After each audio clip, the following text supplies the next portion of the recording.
Hello everybody, Senior Engineer, MBA, and investor. And in today's video, I want to talk about why CRISPR has a landscape. It is a gamble.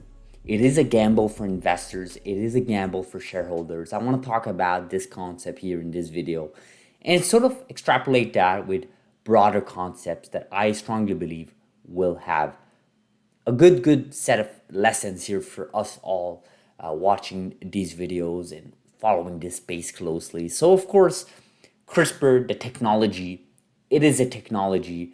There's different forms of CRISPR, right? CRISPR-Cas9, CRISPR-12, or better yet, CRISPR first generation, CRISPR second generation, and even CRISPR third generation.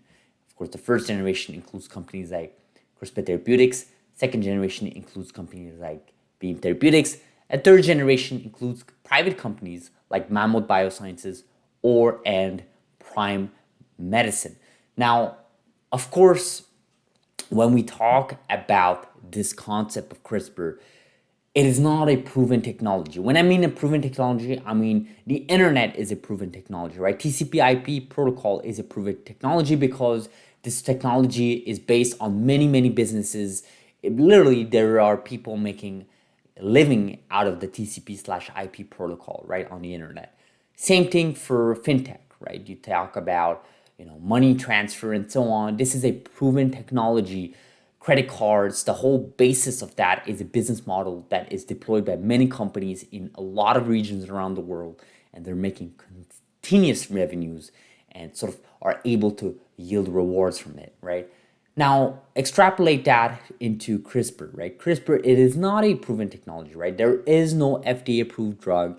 There is no public company that can just sell a CRISPR therapy-based drug or whatnot to anyone around the world. This is still in clinical trials, phase 1, phase 2, and even in CTX001 case, phase 3. Now, what does that mean, right? That means that you have now a technology that has a huge following, right? This channel is really, I think in my opinion, a lot of you guys watch our videos here in the channel because of CRISPR as a whole. I can see that whenever I put CRISPR in the title, I get more views than a video that I don't get CRISPR, right? I can see that, and that's fine. That's not something I'm gonna run away from. I love talking about CRISPR. I love talking about technology as a whole, but CRISPR specifically, when it comes to biotech and genomics, I think CRISPR is really the technology where it has the most momentum, in my opinion, that has the most eyes on it, especially around retail investors. But again, it is an unproven technology right now.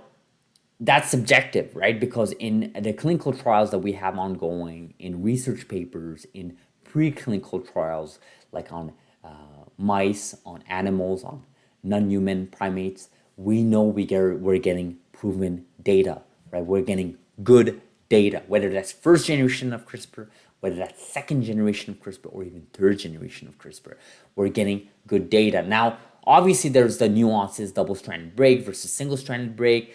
We understand that, translocations and so on. I mean, we understand that concept, but if you step back and look at the broader picture, it is in a sense a proven technology on basically non-public domain. And when I mean non-public domain, I basically mean you don't have a commercial business around it yet. That's the key word, yet. Basically, in my opinion, and in my own opinion here, and I think I speak for a lot of people watching this channel, the bet here, it is a gamble, right? The gamble is that in a couple of years, as soon as maybe next year, we'll have this technology deployed on the public domain, meaning people will be able to commercialize it, specifically CRISPR Therapeutics in partnership with Vertex. We're going to see that with CTX001. And then following that, we can't really predict anything here. Again, this is just speculation, not financial advice at all, just education information for free for all. But the idea is that NTLA 2001 will get its program out its door to the public domain. And then you can follow that maybe with CBO 10 from Caribou. And then maybe you get in, Verve 101, or you get in Graphite Bio. Who knows? I mean, again, these things will play out for years, right? This is not something you can expect by the end of next year. You definitely don't want to expect that anytime next year or 2 years. But I think the first domino falls with CTX001. I think you'll see things accelerate. And at first, you have to ramp up the production side of things. We saw Beam Therapeutics CEO talk about his interview with Nat Haruni, Dr. Haruni there. We saw John Evans, the CEO of Beam Therapeutics, talk about the importance of technology, the importance of manufacturing, the importance of how much resources they're putting into that. And we also consequently also saw that from CRISPR Therapeutics CEO talk about the importance of manufacturing and how they're investing so much in that side of the business that obviously us investors we're not really focusing on, because we're more focusing on the phase 1, phase 2, phase 3 clinical trials progress, the programs there, IND filings, potential FDA submissions there that are supposed to do by the end of this year. So the focus is put on something there, and obviously there are a lot of things going on behind the doors. Again, basic questions like yesterday's video we made. Why would the FDA give the organ designation to NTLA 2002 without any set of data? Because we're going to get data for that program for the first time ever on the 16th September. And yet we have no data right now. Why would the FDA go ahead and give organ designation 2 weeks prior to that? Is it because they maybe have information that we don't have, right? Again, I'm not speculating anything here. I'm not trying to insulate anything. It's just logic, common sense tells me that they must have directions or data that points them towards a positive direction for the FDA to give that designation to this program, because there's no reason for the FDA to 2 weeks prior to the data being released to give out the priority to NTLA 2001. I think the common sense tells us that let's get the data first, and then within a few days, let's give the designation. That didn't happen. They gave it 2 weeks prior to getting any sort of data. So any sort of data to the public, of course. So my point here is saying it is a gamble, right? At the end of the day, you are making a gamble in this space, right? That's why I always tell everybody, this is education information for free. It's not financial advice. Don't ask me if it's a good time to invest today, next week, or next month.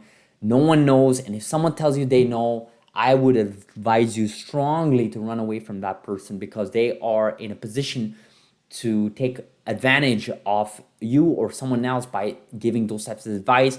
We've seen it time and time again in different industries. No one knows what's going to happen, and everybody can just speculate and sort of, take different variables in the market, in the macro environment, and sort of extrapolate to a hypothesis. But ultimately, on the baseline, the base level, no one knows what they're doing, and that's completely fine. That's part of the game you're all invested into.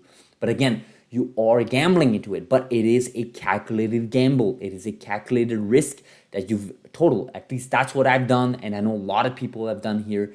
So I just wanted to make this video here again, just talking about how CRISPR's landscape, how we're doing, the risk behind it. I think a lot of our new viewers are coming into this space and talking about these other industries, how they're doing, and they're sort of expecting CRISPR to sort of have the same trajectory.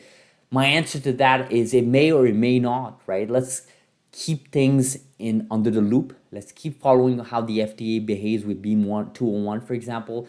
Let's see what their behaviors are going forward, especially with CTX001. A lot of things will be revealed by then. I think by the end of this year or early part of 2023, we will be having a different set of discussion. So I'll end this video like this, guys. Thank you so much for watching. Do subscribe if you enjoyed this video. Do like this video, and of course I will see you guys in the next video. Have a beautiful Monday and a long weekend. Thank you.